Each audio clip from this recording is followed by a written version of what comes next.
আসসালামু আলাইকুম। কেমন আছেন সবাই?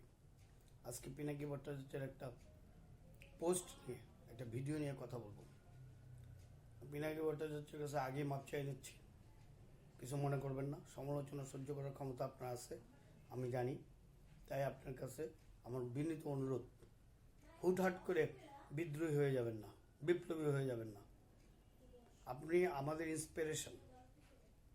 আপনি গত বিপ্লব ঘটছে, যে জুলাই বিপ্লব যেটা ঘটছে, তার পিছনে আপনার অনেক অবদান। আপনার ইন্সপিরেশনে ছেলেপেলেরা এবং আমরা উদ্বুদ্ধ হইতাম। আমরা এখনও কন্টিনিউ আপনার ভিডিও দেখি। গতকালকে না পরশু দিন একটা ভিডিওতে দেখলাম আপনি মোটর রিক্সা নিয়ে কথা বলতেছেন, বন্ধ করা যাবে না, গরিবের পেটে লাথি মারা যাবে না, গরিবের পেটে লাথি মারলে আমি রাস্তায় নামবো, 12টা বাজায় দেবো, এই ধরনের বক্তব্য আপনার ভিডিওতে আসছে। কেন ভাই? আপনি পৃথিবীর কোন রাজধানীতে দেখাবেন এত অরাজকতা আছে? রিক্সা চলে, মেশিন চালিত রিক্সা, ম্যান চালিত গাড়ি, মেশিন চালিত গাড়ি একসাথে পৃথিবীর কোন রাজধানীতে চলে? আপনি তো ফ্রান্সের প্যারিসে আছেন, দেখাতে পারবেন? ইউরোপের কোনো কান্ট্রিতে দেখাতে পারবেন? পার্শ্ববর্তী দেশ ইন্ডিয়ার কলকাতা ছাড়া দিল্লিতে দেখাতে পারবেন?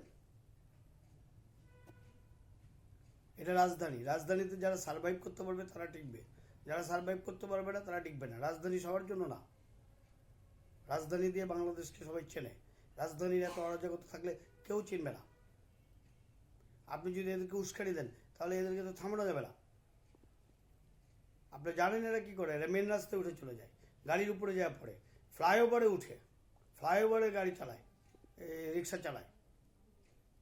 আপনি ঢাকা শহরে এসে একবেলা ড্রাইভিং করেন, পরের বেলা আপনি স্ট্রোক করবেন বা হার্ট অ্যাটাক হবে। এদের এত অরাজকতা। এদেরকে একটা সিস্টেমের মধ্যে নিয়ে আসা দরকার। বন্ধ করা ধমক না দিলে এরা লাইনে আসবে না। এটা রাজধানী, রাজধানীকে রাজধানীর মতো ট্রিটমেন্ট দিতে হবে। রাজধানী সবার জন্য না।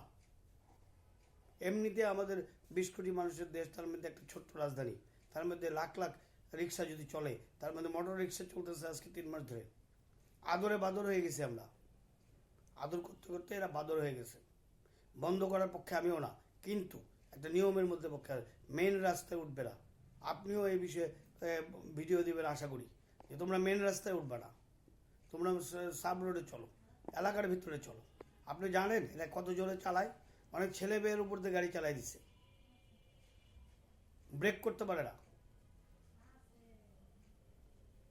রিক্সা আমার চলে হাওয়ার বেগে উইরা উইরা, এই অবস্থা তাদের। ঢাকা শহর দেখবো আজ ঘুরা ঘুরা। তাই এইসব উস্কানি না দিয়ে গঠনমূলক ভিডিও দেন, যাতে করে এরা সংযম হয়, আপনাকে সবাই ফলো করে, আপনার একটা কথা অনেক দূর পর্যন্ত যায়। তাই পিনাকি ভট্টাচার্যের কাছে আমার, পিনাকি দাদার কাছে আমার বিনীত অনুরোধ, আপনি উস্কানি না দিয়ে সুন্দর মতো করে এদের পক্ষে ভালোভাবে কি বলে আপনার এই পজিটিভভাবে একটা ভিডিও করে পাঠান। Thank you very much. আসসালামু আলাইকুম।